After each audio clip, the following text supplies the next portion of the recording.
Praise be Jesus and Mary. And forever.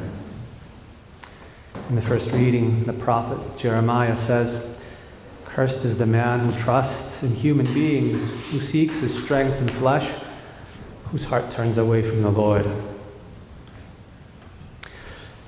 Since I've been a priest, similar concerns regarding church authority have been coming up again and again in conversations with the faithful.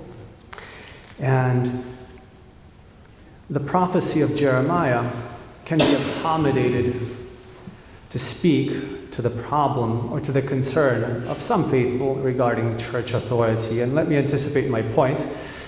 The solution to these concerns and to the problems regarding the authority of the church and the Holy Father is to maintain communion with the church, especially with the Pope, is to remain under the authority of the church and especially of the Pope. So that's my anticipated point. The rest of this is just an explanation of that point. In general terms, the concerns I'm talking about express, again, a mistrust toward church authorities and their decisions. And I understand the concerns. I don't want to dismiss them, but at the same time, I hesitate to give concrete examples just because they might cause undue anxiety unless they're immediately addressed and answered, and that could take time, and I doubt that you want a 45-minute homily this morning, so we'll not give examples. You can talk to me individually if you have specific concerns. But I think Jeremiah's prophecy today speaks well to the point I want to make. We can accommodate it to say, "Cursed is the man who trusts someone who fights error with another, even greater error." Somebody who says, "Listen, there's abuses of authority in the church." Okay, true. Rarely there are. But somebody who says, "Listen, there are abuses of authority in the church, hence reject church authority, leave the church." That's an error. That's a pretty big error, a very grave deception. A man who proposes that, and somebody who knowingly and willingly follows such bad advice, puts his trust in somebody who says, "Don't trust church authority, trust me instead." Such a man is a barren bush in the desert, separated from church and from God. So, examples of exaggerated reactions that are being offered to Catholics. I guess, we see a lot of this, maybe on YouTube, I guess, is where we see it most. People realize, okay, there's problems in the church and offer exaggerated solutions. Two categories of solutions that are exaggerated and erroneous. So first starts with the premise that, well, since church authority can sometimes be abused, and it can err in disciplinary matters, meaning command something illegal, well, we don't have to obey it ever. That's the error, and the error continues. In fact, such authority is illegitimate. Hence, the default stance should be disobedience and defiance. In fact, you can even have contempt for such illegitimate authority, and you can basically, you don't even have to exercise charity to persons who hold such illegitimate authority. Again, that's the error being proposed. Very, very enticing. The response is, well, yes, there can be abuses of authority in the church. There can be illegitimate commands, and church law itself foresees that. So it's not just something, we've never thought that this could happen. It's only happening now. It's never happened before. No. History teaches us it can happen. It has happened. Church law foresees it and provides us all the mechanisms necessary to react to such abuses of authority. But legitimate authority remains legitimate authority even if it sometimes, rarely, issues illegitimate commands. We have to operate within the laws of God and the church and will be sufficiently protected from such abuses. The second error is very similar to the first, but regards teaching. So since the church can sometimes be ambiguous or maybe even erroneous on certain matters, and therefore not binding when it teaches, well then, recent church teaching is therefore always erroneous and never binding. In fact, it's all heresy and all a post-Vatican II new religion. Okay, that's the error, right? Obviously, we'll have hope that it's obvious that it's an exaggerated response to the problem.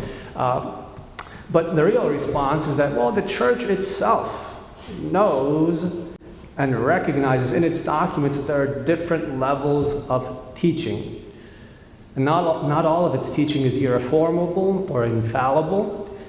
And there are mechanisms for clarifying church teaching and protecting the faithful from adhering to what appears to them as erroneous. It's not necessary to leave the church or to defy the church. And again, it's not something new at all. It's church history that shows us this.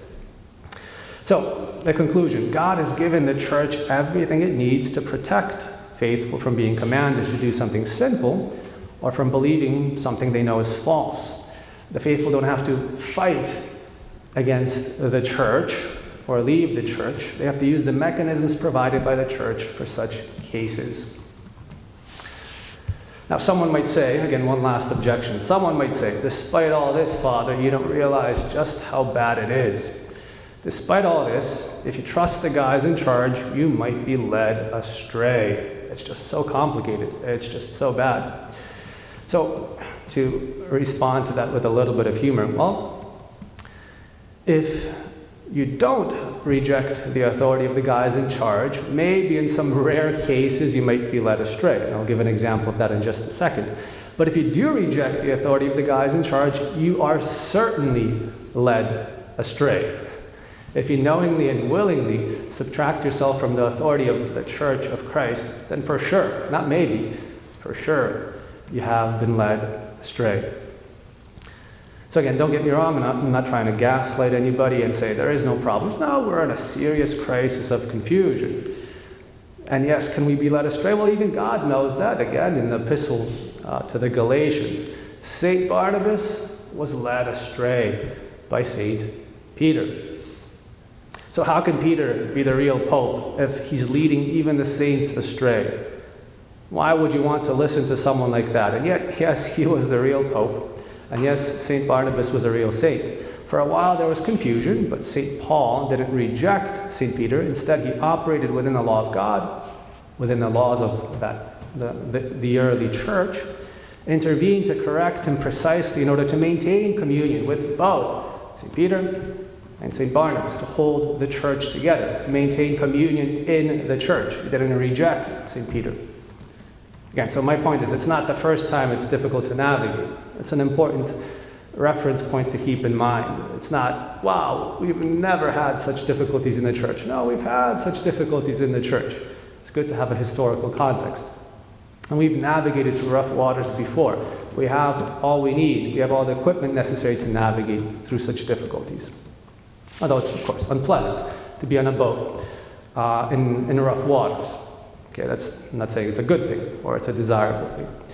The real solution to the crisis of confusion is true devotion to the Blessed Virgin Mary, as St. Louis de Montfort says. He says, since Mary alone has crushed all heresies, to whatever extreme they might take us, extreme one way or extreme the other way. The devil knows our weakness. He'll take us to extremes. So since Mary alone has crushed all heresies, a devoted servant of hers will never fall into formal heresy or error. He may very well err materially, like St. Barnabas did, mistaking lies for truth or an evil spirit for a good one, but he will be less likely to do this than others. And sooner or later he will discover his error and will not go on stubbornly believing and maintaining what he mistakenly thought was the truth. Like Peter and Barnabas, they soon realized and they forsook their error. So yes, we have to be alert and exercise personal responsibility. And when doubts come up, seek to clarify those doubts by personal research or consultation. Again, we have personal responsibility for the faith. But again, in the end, we're limited and fallible, even in St. Barnabas. Okay, so we're limited and fallible. So we should therefore put even more effort into sincere devotion to our Blessed Lady. A lot more than personal research and personal effort. Our effort should be primarily to have sincere devotion to her. So may Our Lady, Mother of the Church, destroyer of all heresies, pray for us, pray for the Church, and pray for all those who are struggling with the authority of the Church, especially for them, that they might not fall into grievous errors. Praise be Jesus and Mary. now and forever.